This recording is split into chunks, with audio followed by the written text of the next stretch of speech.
धन्यवाद महोदय।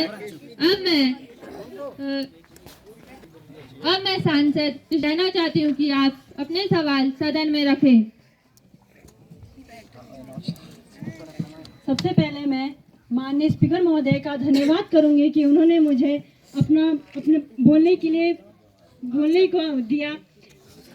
माननीय स्पीकर महोदय के माध्यम से मैं शिक्षा मंत्री से ये पूछना चाहती हूँ कि कोचिंग सेंटर तो बस आज के समय में सिर्फ एक पैसे कमाने का जरिया बन चुका है और गुणवत्ता सरकार शिक्षा कम होती जा रही है। इसके लिए सरकार के पास क्या क्या योजनाएं हैं?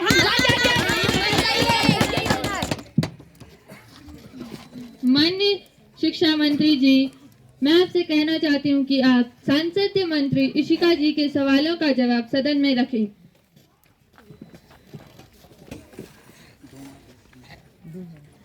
मैं माननीय अध्यक्ष महोदया जी का धन्यवाद करना चाहूंगी कि उन्होंने मुझे इस सदन में बोलने का मौका दिया।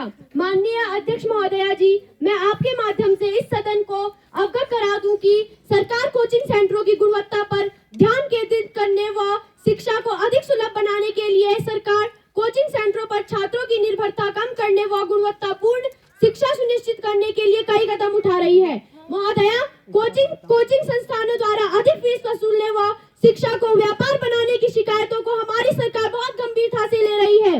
महोदया, इस दिशा में हमने 3 प्रमुख कदम उठाए हैं। पहला, कोचिंग सेंटरों का अनिवार्य पंजीकरण ताकि उनकी गतिविधियों पर निगरानी रखी जा सके। दूसरा, मनमानी फीस पर नियंत्रण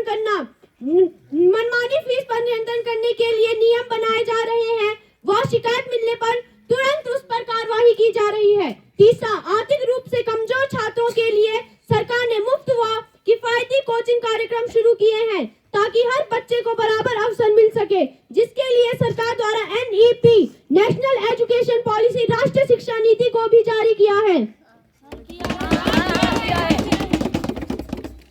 मान्यवर, मैं शिक्षा मंत्री से ये पूछना चाहूंगी कि नेशनल एजुकेशन पॉलिसी आखिर है क्या, हमें बताइए, संसद को अवगत कराइए।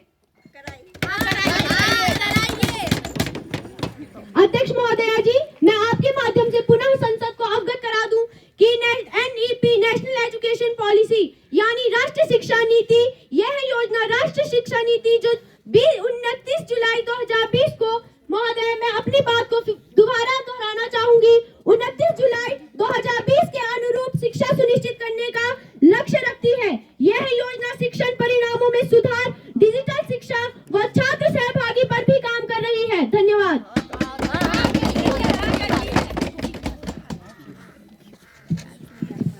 मैं शिक्षा मंत्री से मैं भी पूछना चाहता हूं कि आपकी सरकार ने क्या कदम उठाए हैं शिक्षा के प्रति, क्योंकि आज के टाइम पर बच्चे अनपढ़ रह रहे हैं, उनकी शिक्षा तथा उनकी फीस के लिए उनके पास पैसे नहीं है, जिसके कारण वो पढ़ लिख नहीं पा रहे हैं, जिसके कारण वो अपनी जिंदगी पत्थर तोड़ने इत्यादि इन चीजों पे कर रहे हैं। क्या आपने इन चीजों के लिए कदम उठाए हैं, बताइए।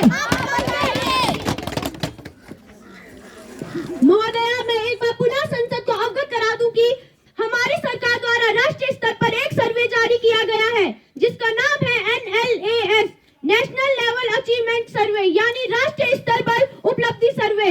एक राष्ट्रीय स्तर सर्वे है जिसका लक्ष्य है यह जानना कि भारत के स्कूलों में पढ़ने वाले बच्चों की शिक्षा स्तर कैसी है, यानी वे कितनी समझ, ज्ञान व कौशल हासिल कर चुके हैं। लेकिन महोदया, इस सर्वे के माध्यम से हमें पता चला है कि पहले के पाठ्यक्रमों में रटने की शिक्षा पर अधिक जोर दिया गया था, जिस कारण बच्चे जिस कक्षा में हैं, उनका स्तर उस कक्षा का नहीं है।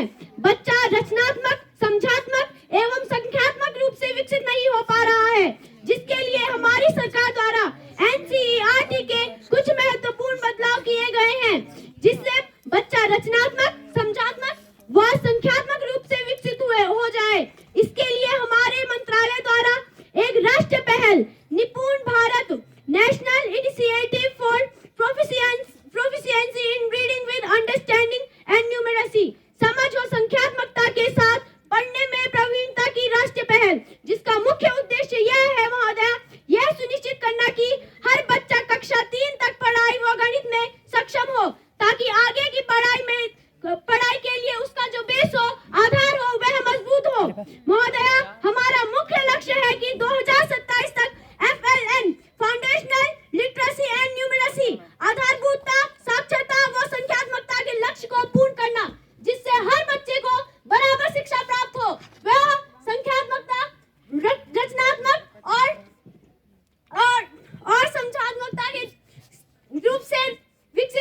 है। धन्यवाद।